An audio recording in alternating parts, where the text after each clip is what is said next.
राधे कृष्णा दोस्तों। वैकुंठ धाम कहाँ और कितने हैं, यह अन्य लोकों से कैसे है भिन्न। वैकुंठ का शाब्दिक अर्थ है जहाँ कुंठा न हो। कुंठा यानी निष्क्रियता, अकर्मण्यता, निराशा, हताशा, आलस और दरिद्रता। इसका मतलब यह हुआ कि वैकुंठ धाम ऐसा स्थान है जहाँ कर्महीनता नहीं है, निष्क्रियता नहीं है। कहते हैं कि मरने के बाद पुण्य कर्म करने वाले लोग स्वर्ग या वैकुंठ जाते हैं। हालांकि वेद यह नहीं कहते हैं कि मरने के बाद लोग स्वर्ग या वैकुंठ जाते हैं। वेदों में मरने के बाद की गतियों के बारे में उल्लेख मिलता है और मोक्ष क्या होता है इस पर ही ज़्यादा चर्चा है। खैर, हम आपको पुराणों की धारणा अनुसार बताना चाहेंगे कि वैकुंठ धाम कहाँ है और वह कैसा है। वैकुंठ धाम कहाँ है? हिंदू धर्म के अनुसार कैलाश महादेव ब्रह्मलोक में ब्रह्मदेव बसते हैं। उसी तरह भगवान विष्णु का निवास वैकुंठ में बताया गया है। वैकुंठ लोक की स्थिति 3 जगह बताई गई है: धरती पर, समुद्र में और स्वर्ग के ऊपर। वैकुंठ को विष्णु लोक और वैकुंठ सागर भी कहते हैं। भगवान श्री कृष्ण के बाद इसे गोलोक भी कहने लगे। चूँकि श्री कृष्ण और विष्णु एक ही हैं, इसीलिए श्री कृष्ण के निवास स्थान को भी वैकुंठ कहा जाता है। पहला वैकुंठ धाम धरती पर बद्रीनाथ, जगन्नाथ और द्वारकापुरी को भी वैकुंठ धाम कहा जाता है। चारों धामों में सर्वश्रेष्ठ, हिंदुओं का सबसे पावन तीर्थ बद्रीनाथ, नर और नारायण पर्वत श्रृंखलाओं से घिरा अलकनंदा नदी के बाएं तट पर नीलकंठ पर्वत श्रृंखला की पृष्ठभूमि पर स्थित है। भारत के उत्तर में स्थित यह मंदिर भगवान विष्णु का दरबार माना जाता है। बद्रीनाथ धाम में सनातन धर्म के सर्वश्रेष्ठ आराध्य देव श्री बद्रीनाथ भगवान के 5 स्वरूप की पूजा अर्चना होती है। विष्णु के इन 5 रूपों को पंच बद्री के नाम से जाना जाता है: श्री विशाल बद्री, श्री योगाध्यान बद्री, श्री भविष्य बद्री, श्री वृद्ध बद्री और श्री आदि बद्री। बद्रीनाथ के अलावा द्वारिका और जगन्नाथपुरी को भी वैकुंठ धाम कहा जाता है। कहते हैं कि सतयुग में बद्रीनाथ धाम की स्थापना नारायण ने की थी। त्रेता युग में रामेश्वरम की स्थापना स्वयं भगवान श्री राम ने की थी। द्वापर युग में द्वारिका धाम की स्थापना योगेश्वर श्री कृष्ण ने की और कलयुग में जगन्नाथ धाम को ही वैकुंठ कहा जाता है। पुराणों में धरती के वैकुंठ के नाम से अंकित जगन्नाथपुरी का मंदिर समस्त दुनिया में प्रसिद्ध है। ब्रह्म और स्कंद पुराण के अनुसार पुरी में भगवान विष्णु ने पुरुषोत्तम नीलमाधव के रूप में अवतार लिया था। दूसरे वैकुंठ की स्थिति धरती के बाहर बताई गई है। इसे ब्रह्मांड से बाहर और तीनों लोकों से ऊपर बताया गया है। यह धाम दिखाई देने वाली प्रकृति से 3 गुना बड़ा है। इसकी देखरेख के लिए भगवान के 96 करोड़ पार्षद तैनात हैं।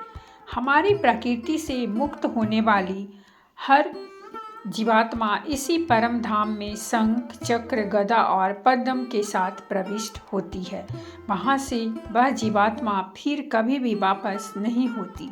यहाँ श्री विष्णु अपनी 4 पटरानियों श्रीदेवी, भूदेवी, नीला और महालक्ष्मी के साथ निवास करती हैं। इसी वैकुंठ के बारे में कहा जाता है कि मरने के बाद विष्णु भक्त पुण्यात्मा यहाँ पहुँच जाती है। पुराणों के अनुसार इस वैकुंठ की स्थिति हमारे ब्रह्मांड के परे है। जीवात्मा जब उस वैकुंठ की यात्रा करती है तो उसको विदा देने के लिए मार्ग में समय के देवता, प्रहर के देवता, दिवस के देवता, रात्रि के देवता, दिन के देवता, ग्रहों के देवता, नक्षत्रों के देवता, माह के देवता, मौसम के देवता, यक्ष के देवता, उत्तरा नारायण के देवता, दक्षिणायन के देवता, सभी तलों, अतल, सुतर, पाताल आदि के देवता, सभी 33 कोटि के देवता पहले उसे पुनः किसी योनि में ढकेलने का प्रयास करते हैं या वैकुंठ जाने देने से रोकते हैं। लेकिन जो जीवात्मा प्रभु श्री विष्णु की शरणागति होता है, उसको ये सभी एक पाद विभूति के अंतिम सीमा तक जाते हैं और त्रिपाद विभूति के बाहर प्रवाहित होने वाली बिरजा नदी के तट पर छोड़ देते हैं।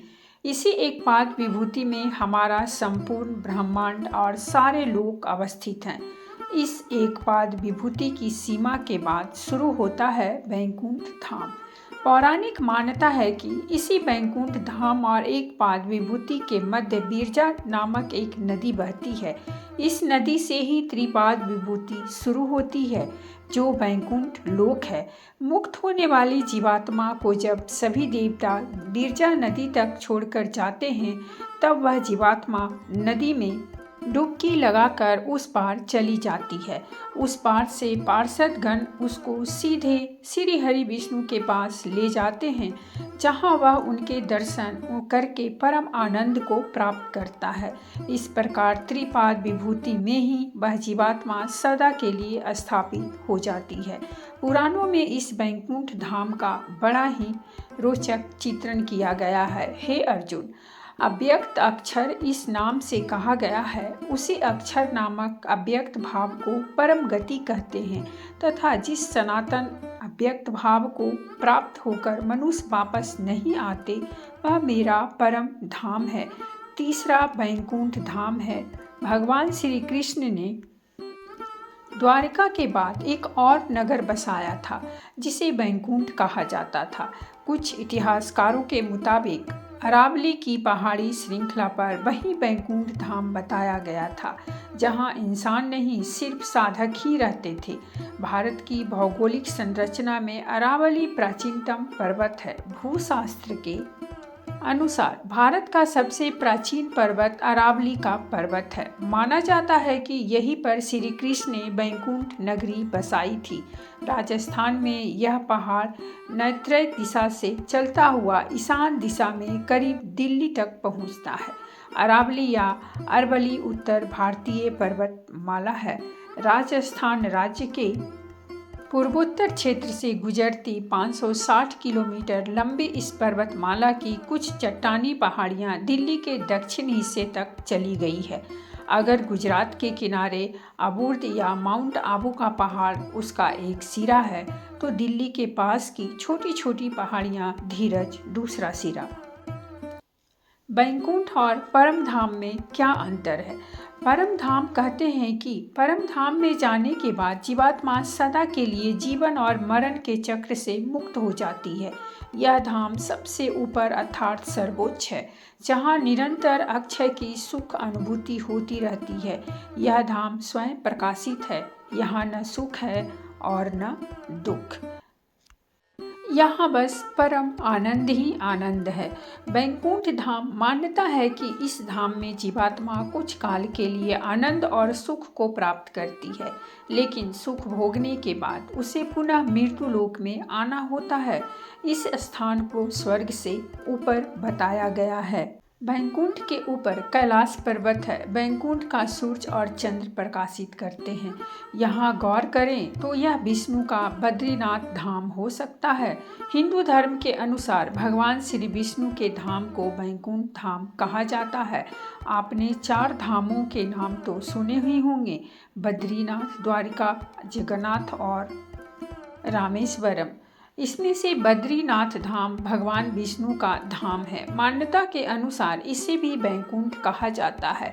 यह जगत पालक भगवान विष्णु का वास होकर पुण्य, सुख और शांति का लोक है। हे अर्जुन, जिस परम पद को प्राप्त होकर मनुष्य लौटकर संसार में नहीं आते, उस स्वयं प्रकाश परम पद को न सूर्य प्रकाशित कर सकता है, न चंद्रमा और न ही अग्नि। ये वही मेरा परम धाम है। हे अर्जुन, ब्रह्मलोक सहित सभी लोक पुनरावर्ती है, परंतु हे कुंती पुत्र, मुझको प्राप्त होकर पुनर्जन्म नहीं होता, क्योंकि मैं कालातीत हूँ और ये सब ब्रह्मादि के लोक काल द्वारा सीमित होने से अनित्य हैं। तो दोस्तों ये थी हमारी आज की कहानी, और अगर कहानी अच्छी लगी हो तो प्लीज़ हमारे चैनल को सब्सक्राइब कीजिए, वीडियो को लाइक और शेयर जरूर कीजिए। कहानी सुनने के लिए बहुत बहुत धन्यवाद।